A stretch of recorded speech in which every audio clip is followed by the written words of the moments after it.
Cerita berlatar saat Perang Dunia Kedua di mana pada bulan Juni 1941 terlihat para tentara Finlandia sedang mempersiapkan segala peralatan dan senjata yang akan digunakan dalam pertempuran melawan tentara Uni Soviet. Tidak lama terlihat seorang letnan bernama Koskela dirinya memberikan arahan kepada pasukannya. Setelah mendapatkan arahan, para tentara pun bergegas mengambil perlengkapan pribadinya masing-masing. Saatte nähdä, pojat, että tästä tulee kahin. Huomio! Jatkakaa. Vanhala, olen valmis. Keesokan paginya mereka semua pun akan berangkat menuju medan pertempuran dengan menggunakan mobil pengangkut, di mana batalion tersebut dibagi menjadi 4 peleton yang mana peleton 1 dan 3 akan berangkat terlebih dahulu, sedangkan peleton 2 dan 4 diperintahkan untuk menunggu mobil pengangkut berikutnya. Viimeinen tervehdys sinulta, Loukja! Nyt kaikki voimansa äärimmilleen, katen ja murhaten. Dan tepat pada tanggal 4 Juli 1941 mereka pun sampai di Nordensjön. Keesokan harinya para pasukan pun bergegas ke posisinya masing-masing. Dan di sini Kariluoto yang merupakan pemimpin peleton diperintahkan atasannya untuk langsung menyerang ketika tembakan artileri diluncurkan.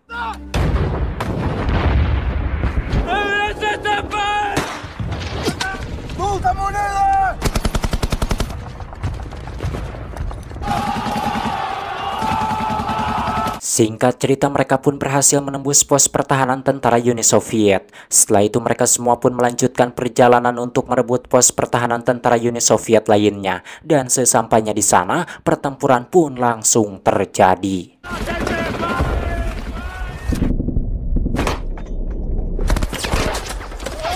Anna koeta. Minä menen.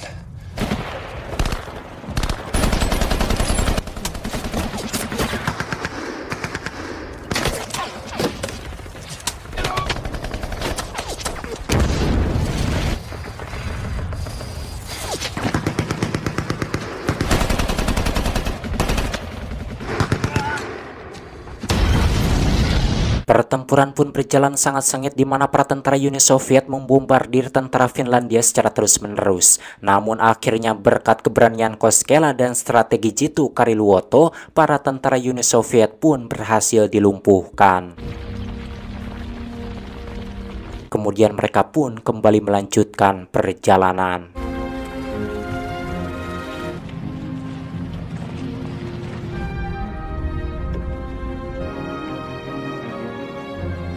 Setelah berhari-hari berjalan, akhirnya mereka pun sampai di perbatasan antara Finlandia dengan Uni Soviet. Pada bulan Agustus 1941 di garis depan pertahanan terlihat seorang anak memberikan surat kepada seorang tentara senior Finlandia bernama Antero Rokka, di mana surat tersebut berisi pesan yang memerintahkan Rokka untuk ikut turun ke medan pertempuran. Dengan berat hati Rokka pun mulai bergegas menuju medan pertempuran dan terpaksa harus meninggalkan anak beserta istrinya yang sedang hamil. Ketika menjelang malam, Rokka bersama temannya sampai di lokasi dan langsung menemui Komandan Kompi untuk laporan. Tuossa on nyt paperilla. Siinä on meidän molempia. Mikä teidän nimenne on? Rokkaan ja Antero Etunen. Keesokan harinya Rokka bersama temannya pun bergabung dengan Koskela dan pasukan lainnya. Sembari sarapan, Rokka pun memperkenalkan diri kepada mereka. Dan mereka semua pun nampak menyambut baik Rokka dan temannya itu. Setelah selesai sarapan, mereka semua bersiap untuk menyerang. Namun kali ini mereka harus menyeberangi sungai yang di ujungnya sudah ada tentara Uni Soviet yang siap menyambut mereka. Dan serangan pun dimulai membuat tatangkalan Singbaro Botra runtuh. Kemudian mereka semua pun langsung bergegas menyeberangi sungai tersebut.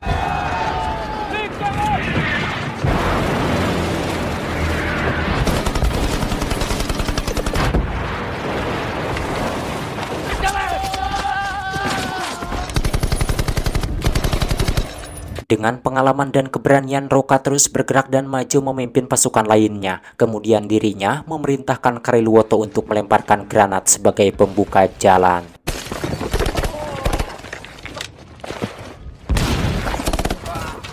Serangan mereka pun berjalan dengan lancar di mana para tentara Uni Soviet dibuat kocar-kacir. Dan lagi-lagi mereka berhasil merebut pos pertahanan tentara Uni Soviet, tapi mereka tidak memiliki waktu banyak untuk merayakan keberhasilan itu karena mereka harus kembali bergerak maju.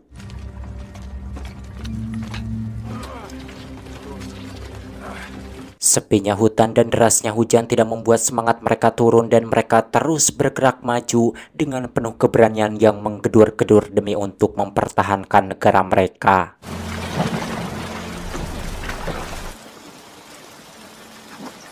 Keesokan harinya mereka pun sampai di lokasi dan semuanya sudah bersiap di posisinya masing-masing. Tidak lama kemudian tank tentara Uni Soviet melintas. Kini Kariluoto dan pasukannya harus menghadapi tank tersebut. Kemudian senapan anti-tank pun langsung diluncurkan.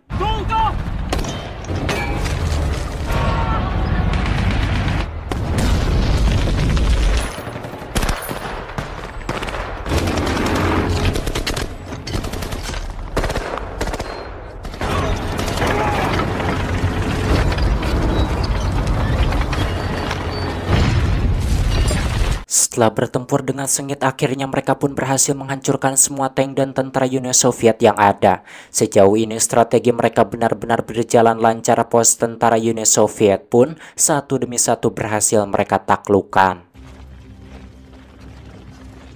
Hingga akhirnya pada tanggal 1 Oktober 1941, Kariluoto, Koskela dan pasukannya berhasil sampai di kota Petroskoy yang dulunya merupakan wilayah kekuasaan Uni Soviet. Tapi kini berhasil mereka rebut dan mereka semua pun memutuskan beristirahat beberapa hari di kota tersebut. Karena memang kota Petroskoy dijadikan markas sementara tentara Finlandia.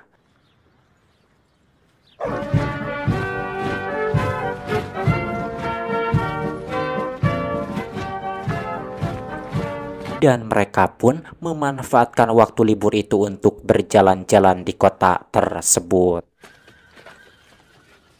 Aleksi, alas ryssä! Singkat cerita, musim dingin pun tiba dan waktu istirahat mereka telah usai. Kini mereka harus kembali bergerak menuju Sefir. Sesampainya di sana mereka semua pun dikumpulkan dan diberi arahan oleh atasan. Kummankin kärsimään kuolemanrangaistus sen vuoksi, että niskoittelijat tulta!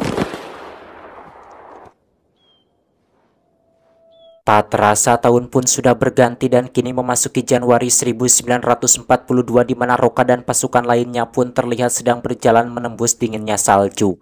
Sementara itu beberapa pasukan lainnya sedang bersiap menyambut tentara Uni Soviet dan langsung saja.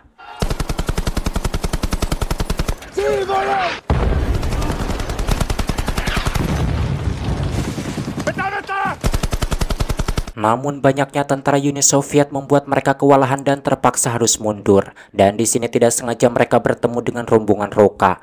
Roka yang mengetahui hal tersebut pun langsung berinisiatif untuk menghadang para tentara Uni Soviet melalui sisi kiri. Kemudian Roka bersama Sivonen pun langsung bergegas pergi. Minun kanssani on niin lustia.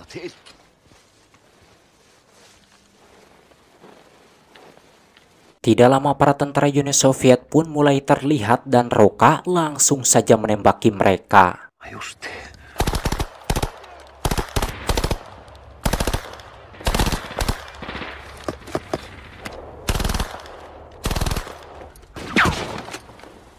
Dengan pengalaman dan kemampuannya yang luar biasa, Roka berhasil menghabisi semua tentara Uni Soviet tanpa sisa. Dan dirinya benar-benar menjadi hantu bagi para tentara Uni Soviet pada malam itu.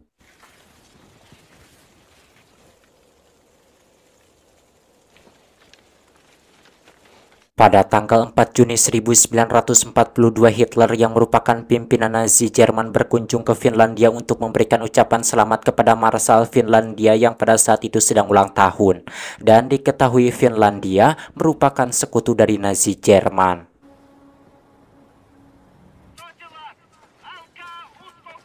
Suatu malam ketika Roka sedang berjaga di pos pertahanan, tiba-tiba dirinya dikejutkan dengan serangan artileri dari tentara Uni Soviet. Selang beberapa saat dirinya kembali dikejutkan dengan kemunculan beberapa tentara Uni Soviet yang mencoba menyerangnya. Tapi Roka berhasil menghabisi semua tentara Uni Soviet dan hanya menyisakan satu tentara saja yang ternyata adalah seorang kapten. Keesokan harinya Roka pun membawa kapten tersebut ke atasannya dan kemudian menceritakan kronologi kejadiannya. Dan sebagai hadiah atasannya pun memberikan tambahan cuti beberapa hari kepada Roka. Sekembalinya ke rumah, istrinya yang saat itu tengah hamil kini terlihat sudah melahirkan. Dan Roka pun sangat merasa bahagia bisa kembali berkumpul dengan keluarga tercintanya. Namun setelah 1 minggu lebih, Roka pun harus kembali ke medan pertempuran. Hari Natal pun tiba dan mereka terpaksa harus merayakannya dengan sederhana. Keesokan harinya mereka semua pun terus-menerus dibombardir tentara Uni Soviet, di mana serangan tersebut nampaknya menjadi awal kebangkitan tentara Uni Soviet. Dalam waktu yang singkat, tentara Uni Soviet pun berhasil maju lebih dalam ke wilayah Finlandia, karena kali ini Soviet mengerahkan lebih banyak pasukan daripada sebelumnya, dan akhirnya tentara Finlandia pun memutuskan untuk mundur ke perbatasan lama. Di sisi lain, istri dan anak Roka pun terpaksa harus bergegas untuk pergi meninggalkan rumah, karena situasi kini benar-benar terbalik, di mana Finlandia yang awalnya sangat perkasa kini mulai terdesak dan perlahan mundur. Kaikki tietävän Jumalan kasvojen edessä.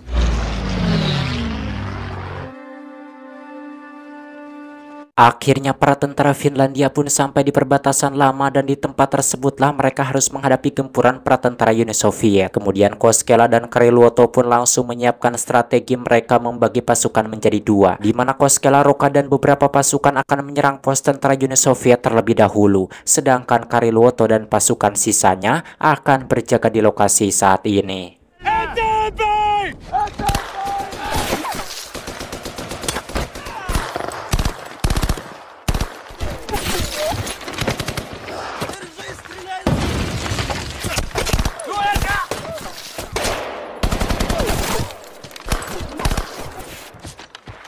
Akhirnya Koskela, Roka, dan beberapa pasukan berhasil merebut pos tentara Uni Soviet. Dan di saat yang bersamaan Kryluoto beserta pasukannya juga sedang menghadapi serangan musuh, di mana serangan yang begitu kuat membuat pasukan Kryluoto satu persatu tewas, dan akhirnya dirinya juga tewas terkena tembakan.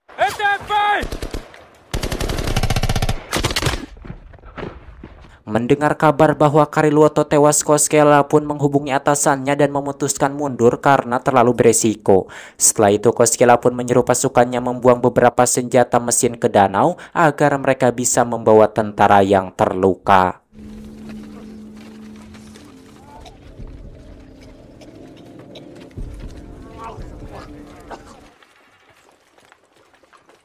Di tengah perjalanan atasannya pun datang dan langsung memarahi Koskela atas keputusannya untuk mundur. Minä käskin tuoda kaluston, että ne asemat pidetään taikka sitten niihin kuollaan. Kemudian atasannya pun memerintahkan Koskela dan pasukannya untuk bersiap menghadang tentara Uni Soviet yang akan melintas. Di sini Koskela dan pasukannya tidak punya pilihan lain, lalu mereka pun mulai mempersiapkan senjata dan menggali lubang untuk berlindung. Keesokan harinya, tentara Uni Soviet lengkap dengan tanknya pun mulai terlihat. Se mitä, Jyrä? Siellä on miinoitus!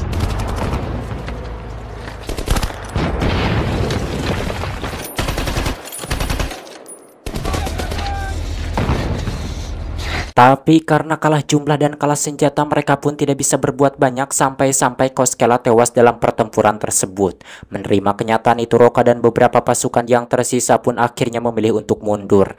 Namun atasannya kembali marah-marah kepada mereka dan terlihat dirinya sangat frustasi, yang mana di tengah frustasinya tank tentara Uni Soviet melintas dan langsung menyerang mereka. Saya sangat sekali sih kepada atasannya ini, bisanya marah-marah saja padahal dirinya saja yang langsung turun ke lapangan melihat bagaimana situasi dan kondisinya di peperangan itu. Bisanya nyuruh-nyuruh saja, yang mendagor saya teh.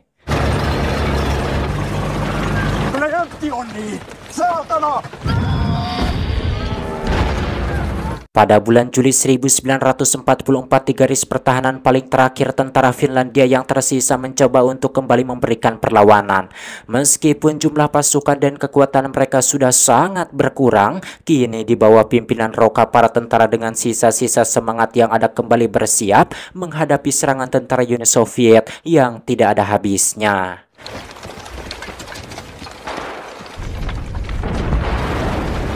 Melihat jumlah tentara Uni Soviet yang sangat banyak dan jembatan yang sudah dihancurkan, Roka pun memerintahkan yang lainnya untuk mundur lewat sungai. Sementara Roka dan 3 tentara lainnya akan berjaga terlebih dahulu. Konekiver pois! Namun saat Roka dan 3 tentara lainnya akan menyerang, salah satu dari mereka terkena tembakan. Dan Roka pun langsung menggendongnya menyeberangi sungai. Namun sialnya di sini Roka terkena tembakan, tapi dengan sisa tenaga yang ada, Roka akhirnya berhasil menyeberangi sungai tersebut.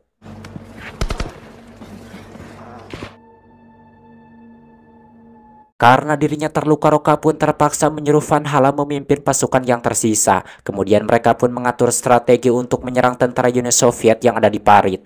Setelah semuanya siap, Van Hala bersama Oil dan Enoch pun langsung bergegas menyerang.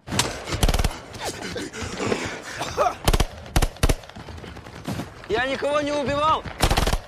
Strategi mereka pun berhasil meskipun mereka menyerang hanya dengan 3 tentara saja. Namun di tengah kesenangan itu, Enoch tiba-tiba terkena tembakan dan akhirnya tewas, membuat mereka yang melihatnya sangat merasa sedih. Pada tanggal 4 September 1944, para pasukan yang tersisa terlihat terus-menerus dihujani artileri, membuat mereka tampak begitu frustasi dan putus asa. Sampai-sampai salah satu tentara yang sudah tidak tahan dengan kondisi tersebut nekat akan keluar dari tempat berlindung. Akhirnya serangan pun terhenti, di mana Roka, Van Hala dan yang lainnya pun berhasil selamat. Di saat yang bersamaan pemerintah Finlandia akhirnya memutuskan untuk menyerah kepada Uni Soviet.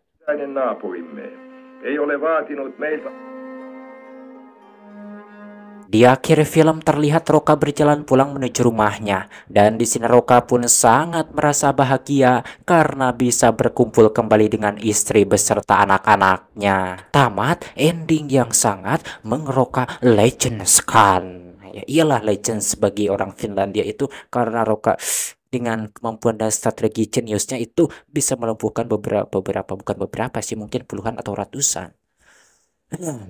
Dan macam mana tentang film ini?